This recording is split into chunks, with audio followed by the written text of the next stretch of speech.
Hello. I thought I'd get back with you guys. I've made a little bit more progress, and I have some pretty cool products to talk about. Anybody in the middle of any of this,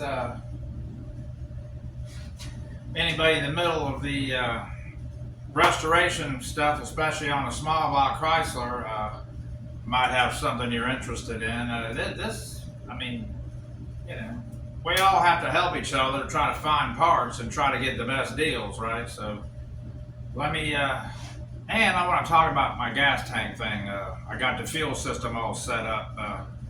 You might find that interesting. A 1/2-inch fuel line with the stock gas tank. That's pretty cool. Because I like a gas gauge, and I just like to use the factory one. Anyway, all right. Let me go right back here to this gas tank. I'll show you that right now and what I've done.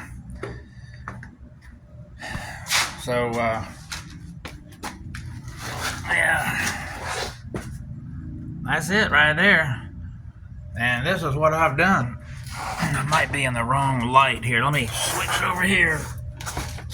And don't mind that pan full of transmission fluid. I'll explain that in a minute.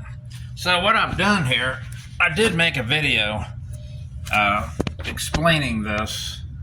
You can see I got a 1/2-inch nipple coming out of the bottom of that. Goes right up here to a real nice, real good filter, inline, and then right here to the pump.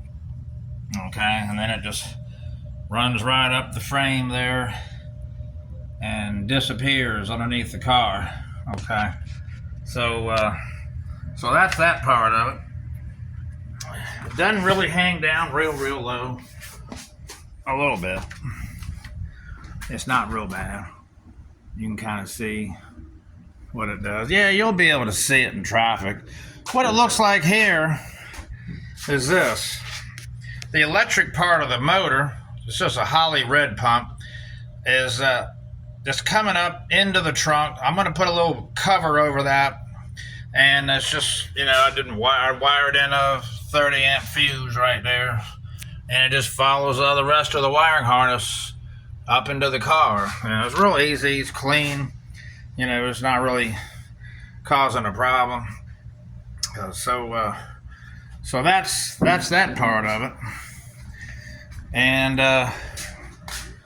it comes on into the car there, okay, follows all them wires right up there, and see a little blue switch.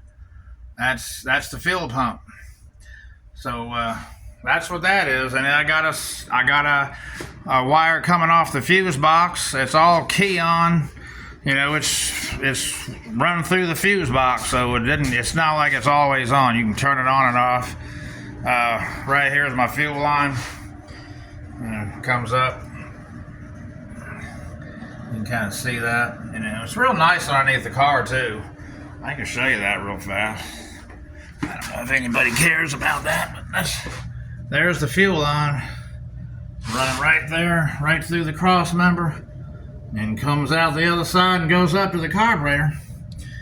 And yep, I got my valve body out. I sure do. I'll explain that in my next video, but I'm switching valve bodies. I don't want to get into that on this video, but that's what's happening. I'll go over that on the next one. I'm waiting on another valve body. So the product, oh yeah, see, it's a 1/2-inch fuel line all the way to right there.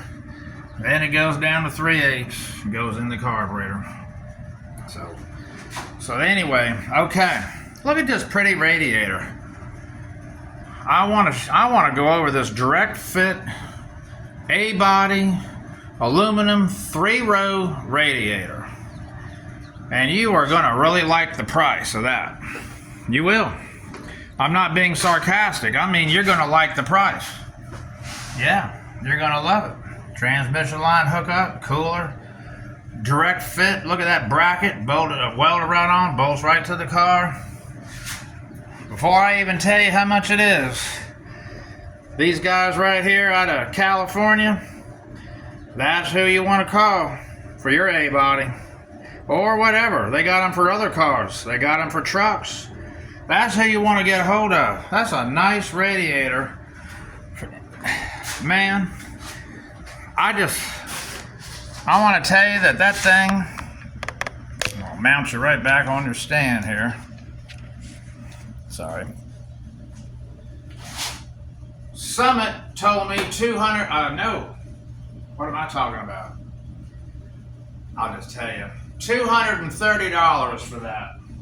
Summit was like damn near $700. I called a parts store, local parts store. They sell aluminum radiators now. They can't hardly get the factory ones anymore. They wanted like $500, $470 something. Basically the same thing. And I call these guys here, and I dealt with them before on another dart. I had a 69 dart. Before I was doing these videos, I had one 5-6 years ago, and I needed a radiator. I found them somehow. I don't even know how I found them, but they're on the internet. Champion. I stumbled on them. They were pretty reasonable. A couple $100 for what you just saw. And it kept the same price. I mean, it's basically the same price as it was 5 years ago. Nothing is the same price as 5 years ago, but that radiator is. So. My Dodge pickup, you guys have seen that in some of my earlier videos. It's got the 360 in it, 1990 Dodge, full size, 4x4. They said $250 for that radiator if I wanted to replace the one that's in there. They said they got one for $250. This one here is $230. $230 and a couple dollars of change. I guess shipping on top of that, but you know, man, that's a deal, and it's direct bolt into your car. I didn't have to do anything. I mean, it just went right in there. So I'm very happy about that. So there's that product, Champion, California radiators, aluminum, 3-row. Yeah, can't beat that, man. Not these days. And I have another thing that I had a problem with that I found a solution, and that is this throttle. I got a piece of throttle linkage here that works really well. This was a 6-cylinder car originally, so I'm using the 6-cylinder throttle cable, but I'm using this custom, somebody makes these things out of Oregon, and it goes right to the engine, right to the manifold bolts, and it's very nice, direct hookup. Actually, it's just cheap. I think I got $69 tied up in it. Nice. That's very nice. Yeah, that's very nice. I've been in here shining things up, cleaning up a little bit because I'm getting ready to start this thing. I got to put my plug wires on. I got my fuel pump going. I got, here's a coil wire, 6-cylinder coil. I'm using a 6-cylinder wiring harness. That's why the coil wire is right there, way up here, because that's where it is on a slant 6. I got to run it back to this thing. But, I mean, most of it works. There's no problem at all. But, man, I'm tickled to death by these products. I mean, that was big help. That radiator was a huge help. I mean, it's nice. Everything's right in there, right exactly. Perfect. I have no complaints. That company, Champion, they hook me up, and they'll hook you up, too. So, yeah, we're coming along. This thing's almost ready to start. I got the pipe hanging down because I'm changing valve bodies. There it is. There's the one out of my car. I'm getting ready to send it up to a real good friend of mine up in Virginia who's modifying another one, another 727 valve body, making it a direct manual valve body. No throttle no throttle pressure. If you'll notice here, I'm not fooling with any throttle pressure. You see no kick down lever there, right? Well, that's because I'm putting a full manual valve body with the throttle pressure already set.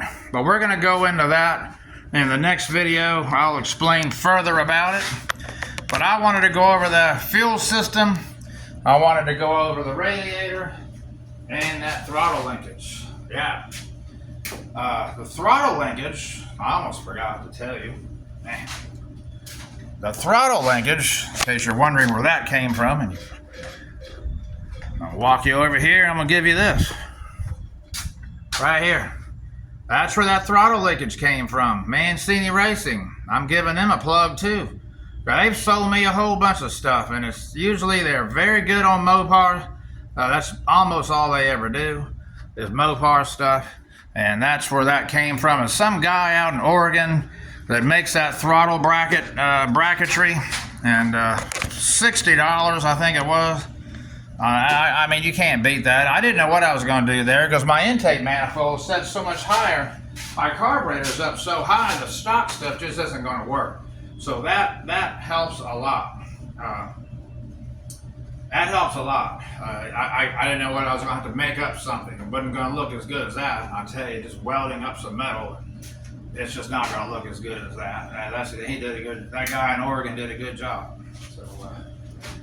So there you have it. Just about ready to fire this thing. Need my valve body. I think hook the coil wire up and put my plug wires on, and it is going to be able to go around the block and all that kind of stuff. I don't have any tags on it yet, but it's this thing's come a long way, man. It has come a long way from 6 months ago.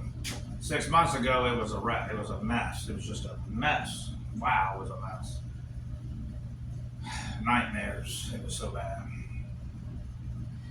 Go back to those videos. You'll see what I've been doing for 6 months. It's a lot of work, man. All right, please subscribe to me. I'll keep this coming, and this car is getting close to the worst. Going to be wrapped up here soon, so I'm happy about that. We'll see what happens. All right. I'll talk to you guys a little later.